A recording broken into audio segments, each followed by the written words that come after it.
Do you contemplate a surplus this year? Yes. Care to share with us? Size? At this point, we're projecting probably in the neighborhood of about a 2% surplus. But there are several things that have not yet been factored in. Special ed continues to be an area that we never know for sure what's going to happen between now and then. I understand that you're getting, you can't be positive. Correct. But around, you think it could be in the $600,000 range? That would be, I think we would be safe to say that that would be about, that would be within reason, yes. And we're 3/4 of the way through the budget season, is that correct? Yeah. Students from grade to grade. And then we move to tab 3. Can I go back to the class size information? Sure you can, absolutely. I added up the number of classroom teachers in each school that we have here. And then I compared it to section 4, which is the cost item, line item for classroom teachers. Yeah. In the first, it says Joel, and under this size, there are 34. Yeah. If I go to the number of teachers under the line item, there are 42.7. Right. 42, Which is 8.7 teachers different. This represents just our classroom teachers, the one that has a homeroom, if you will, with students that they are the teacher of record for that student. The number that you'll see elsewhere has to do with the additional staffing, whether it be administrators, the librarian is pulled out separately. Music, art, PE, folks that are not associated directly with a group of students, a classroom group of students. So they're not, are they teachers or they're? Yeah, a PE teacher is a teacher, but they see every single kid in the school. A classroom teacher sees those 18 kids on a day-to-day basis. Then you have your art, your music. Okay, so we get to Elliott, and this says there's 24, and we're paying for 39.7, which is a difference of 15.7. Okay, again, you have tech ed, you have phys ed, you have health, you have music, art, band, chorus. Those are all the other people. Well, okay, I certainly accept that, but we should get a better breakdown to see that kind of information. Okay. Certainly not disagreeing. No, I hear you. That's a good question.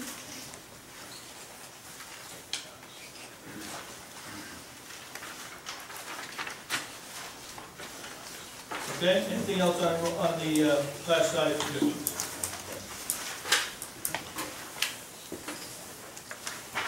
Okay, turning to tab 3, we have, this is something we started 2 or 3 years ago, maybe 2 years ago now. This breaks down the budget by objects, and in the next pages you'll see how we do that. But what we found is that we need to be able to help all of us understand what the categories include before, when you suck it all out of the individual cost centers, the explanation and the cost center or the breakdown by objects breaks down the combined numbers, bringing it all together under several different categories. So all of the certified personnel come in, and that number is represented. That is anyone who has who must have a certification in order to teach students, administrators, librarians, school psychologists, all of our special ed folks, etc., as well as our... Can I stop you for a second? Absolutely. Percentage change by object. The thing that jumped out at me immediately was an increase in dues and fees of 49%. Bottom of the page. Yep. And I went back to the line items, dues and fees in every category of section 4, and it totals to $41,000. This is reporting $82,000 for this proposed year. By the way, I think I've gone blind at looking at these numbers. Okay, so one of the things that we also, and why we have the explanation piece here, under 810, dues and fees that for each of the building areas largely are their associated costs for their association costs. In addition, under the Board of Ed, there are costs for CAVE and then for the business, for TASBO, and then also for CIAC. Those are also incorporated into that total number. And I Still comes to 41,000. no, because there are, some of those other fees are embedded up other portions of the cost centers. Then the So- dues and fees that I'm looking at isn't including all dues and fees. It is, with each of these categories, there are multiple categories that are, and that's why we provided the narrative explanation, because we too want to make sure that we're accounting for every dollar that's in the budget in one of these categories. So what I can certainly go back and do for you is to break out the other, where there are other fees that aren't listed as. We appreciate that. Thank you. Yeah. Okay. Will help, that is true. That is true. Okay? So essentially then, as, even though it perhaps still becomes somewhat confusing, we have created a document that pulls from each of the 9 cost centers categories that we can then look at comparing from year to year. And so you have percentage change by object listed on the first page, and then on the back side it provides that same information as it is a percentage of the total budget. And it's a useful tool from my vantage point to look at how those things are fluctuating from year to year.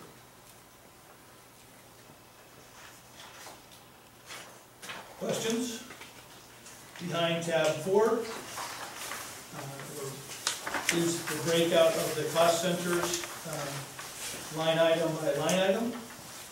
We have, again, provided with each cost center, you'll note at the bottom, but also in the right-hand column, there are a series of asterisks, and the asterisks correspond, unless we missed one, correspond to a brief narrative above the page that explains in some detail whether it be an increase, a decrease, or if it's a routine thing, that what it really represents and why it's highlighted.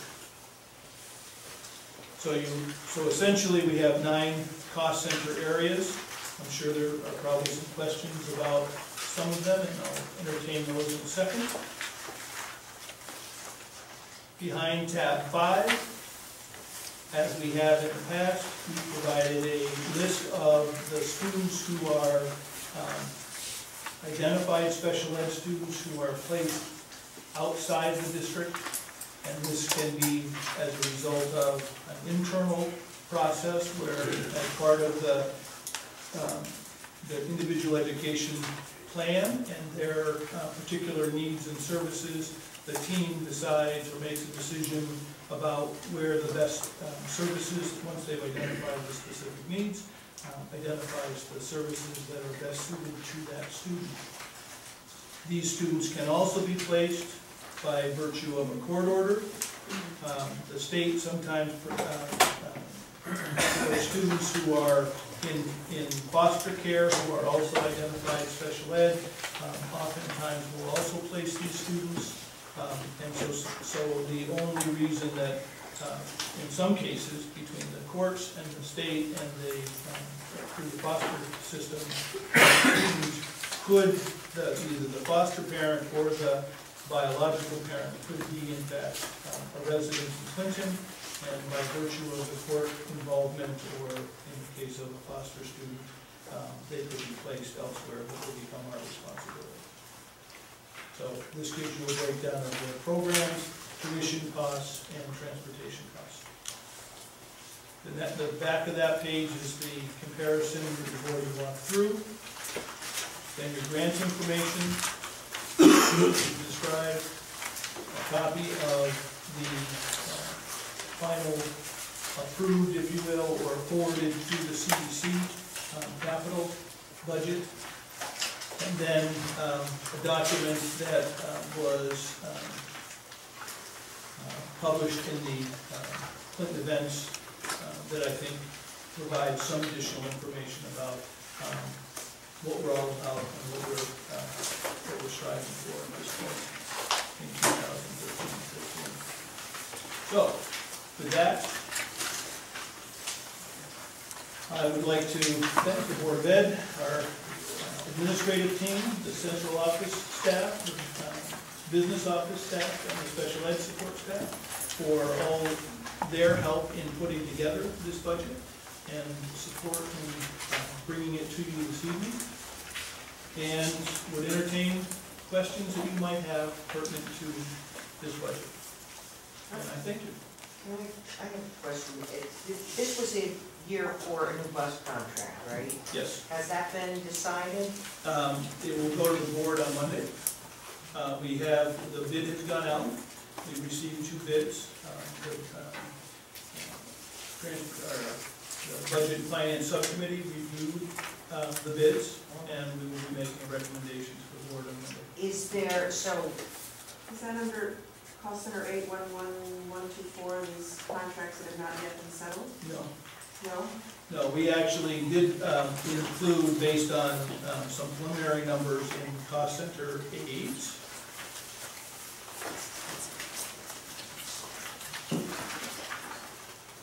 On the second page, regular ed transportation, it's actually embedded into 3 areas, because there's regular ed transportation, the vinyl BOE transportation, and Cost center 8. Cost center. cost center district-wide. Yes, it is behind tab 4, cost center 8, page, what is really page 4 of that center. You'll see regular on the last page. It's the short page. There's only a oh, couple things okay. at a time. Right at the top, it says regular ed and vinyl. Those are projected costs for next year. Those numbers include the contract, or what would be the contract, as well as the fuel for the buses. We pay for the fuel. That the fuel is included in the regular ed transportation. The BOAG is essentially one bus that takes our kids up there. So is this number That number is predicated on the winning bid? Do you have not that? yet. We Okay. have the number, but we just barely got it. So at the time of press, we don't have that solidified, and on Monday, we'll be moving forward Do with you that. see a substantial change? There will be some change, but not significant at this point. One of the things we're working on right now is making sure that we projected enough for the diesel fuel. Because that's that Are area. you done with biodiesel? No, No? we're still, being used? yeah. Is there a cost saving? It's not a cost savings at the pump, if you will, but we have reportedly from the bus company up to this point on the large buses, they are getting a little better gas mileage or per mile. So there's a differential Do the there. problems really outweigh the? There aren't any problems. We haven't had any problems. There were in the past. With the company that we're using at this point, they're actually held to a higher standard of purity than the diesel companies, the straight diesel. So we've actually had less issue with our biodiesel fuel than with our diesel. We had a problem with the diesel, which we have algae growing in it. Right. That caused more problems than the biodiesel ever did. I mean, do you have to have separate tanks and? We do have a separate tank, but that was provided by the, in this case, by the supplier, because it is, on the whole, it is at very least a break-even scenario. It may cost a little bit more for that, but we are in fact reducing our And carbon it's just footprint. the large, big Just the buses large you've buses, sent, not yes. the little buses? Right now, just the large buses. There was some resistance by the manufacturer on the small buses to entertain that, because they were, at that point, they were brand new. We didn't have that issue with the large buses, and we didn't have any difficulty. We really initiated it, it's been very smooth. They've been very, the first student in this case, had been using biodiesel regionally in other parts of the country for all their buses and without any issue. So they were very comfortable moving forward with that. You contemplate a surplus this year? Yes, Would you care to share with us? Size? at this point, we're projecting probably in the neighborhood of about a 2% surplus. But there are several things that have not yet been factored in. Special ed continues to be an area that we never know for sure what's going to happen between now and then. I understand that you're giving, you can't be positive. Correct. But around, you think it could be in the $600,000 range? That would be, I think we would be safe to say that that would be about, that would be within reason, yes. And we're 3/4 of the way through the budget season, is that so? Yeah. And I read the paper, and, you know, I don't, ECS, they're talking about the state giving $605,000, $650,000. In addition? In addition, what is that? No, What it is was that? 6,000. 6,000. Extra, they added a few Our extra zeros. percentage was. Well, okay, but that's what it said. Yeah, that's what, yeah, I mean, you just said in addition to We would've loved 6,000, but Yeah. it has, I have read that somewhere, that if they were saying 600,000, so there's no. Okay, truth so you're to that. saying It's flat. 6,000 to And 600. as Willie indicated, in that proposal, there's also a That's reduction. better than nothing. Well, but the point is there's also a reduction in the transportation reimbursement. It'll end up being a wash or a deficit. It'll probably, when he added some new revenue lines. Right, there's a hold harmless grant now Hold. to keep us at the same level of state grants as we received last year. So we added $180,000 harvest or something to offset all the reductions he made. Okay. But that hasn't been passed. That'll probably pass if the car tax won't go through.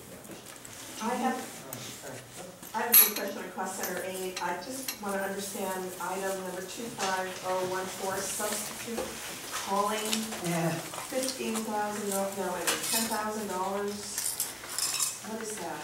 I don't. Yes, we have one of our clerical folks in the business office takes all of our sick calls and makes all the calls for finding substitutes for those calls. And that's the rate that we use to deal with them. So this isn't the salaried person? It's essentially an additional, it's additional monies for a contracted person, because they do that beyond their normal hours. Typically, it's done early, first thing, early in the morning or late at night after their normal shift, because that's when they get the calls. So it's, okay, so they're not a salaried worker? This is overtime? I just want to, I don't understand this one. We have a clerical person who is paid an hourly rate. Yep. And in addition to that, that's a stipend for being our substitute caller. For being on the job for those certain hours? Particularly before and after her normal shift, yes. Weekends, Sunday nights. Do you have any, has anybody mentioned retiring this year? Do you have any teachers that have submitted retirement plans? I know it's early. Just but- one so far. Just one.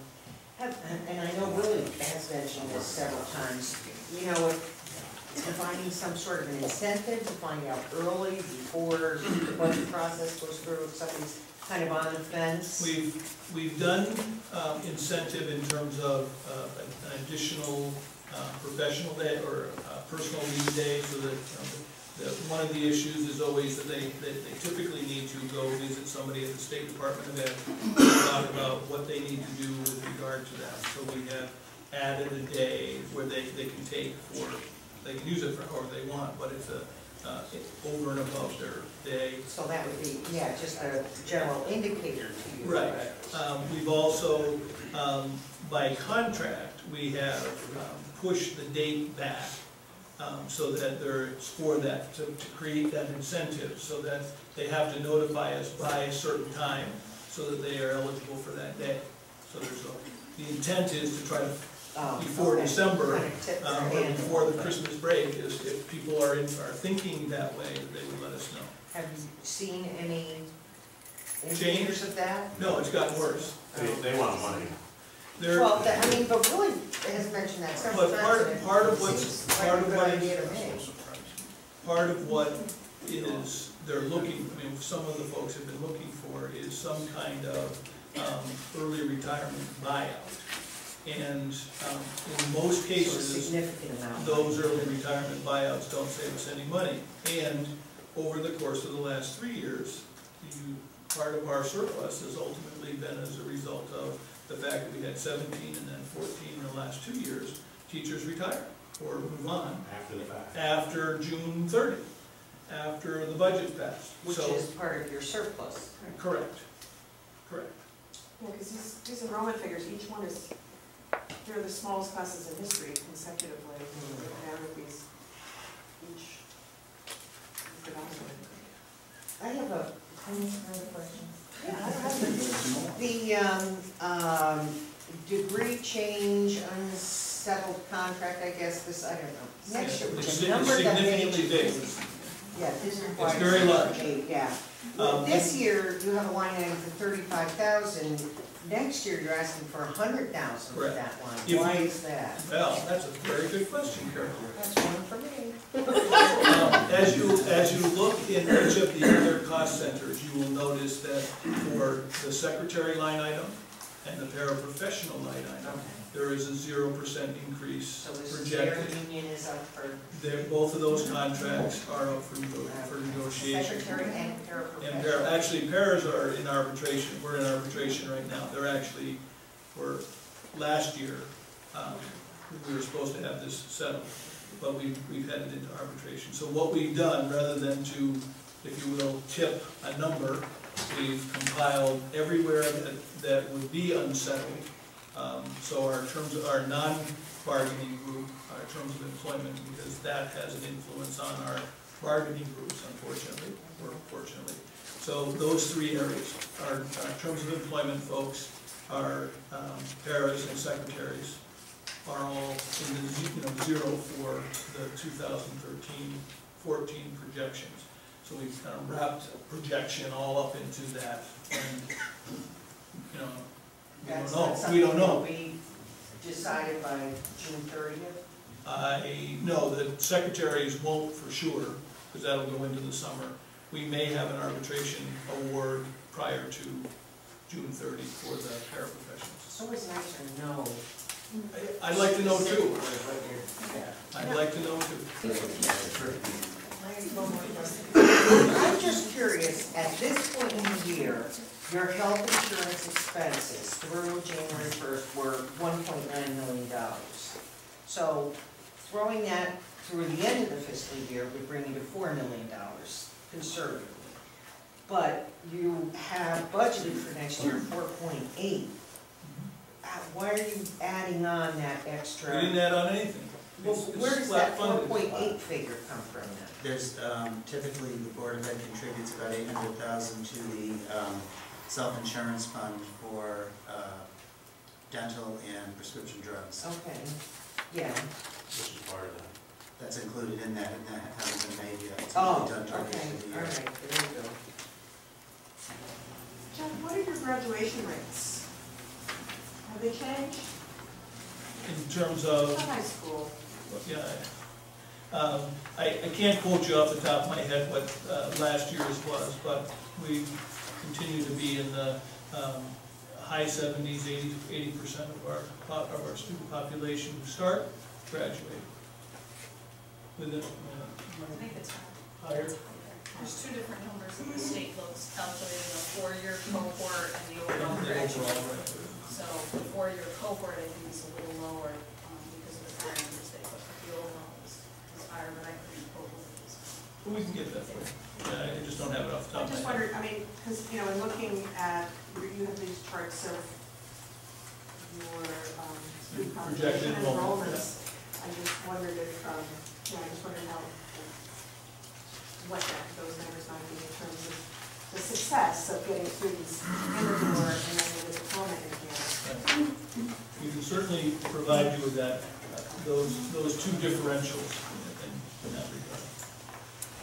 So that we can measure progress and growth of our students from the time they walk through the door to the time they walk across the stage. Yeah, but you don't know that number, you said.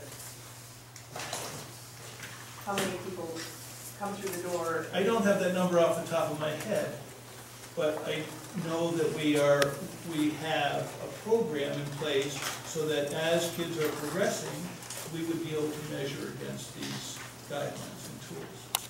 I'm not sure the point. Just the success rate, And I told you already, I will be happy to give you those numbers. I don't have them off the top of my head. Do you have another point that you'd like to make? Jack, I can share a little perspective. Over the last 4 years, there have been less than 4 students that have not graduated on time. So as far as the number over the course, but we have had less than 4 students in 4 years that have not graduated. It's just an important number. So just to And give some I'll be happy to perspective. provide it for you. So again, I don't know how many times you want to ask the question that I don't have the answer for you right now. I think if the ones that go to the NBA, leave early for the. That would be- That's the AR. That was you with the VR. All right.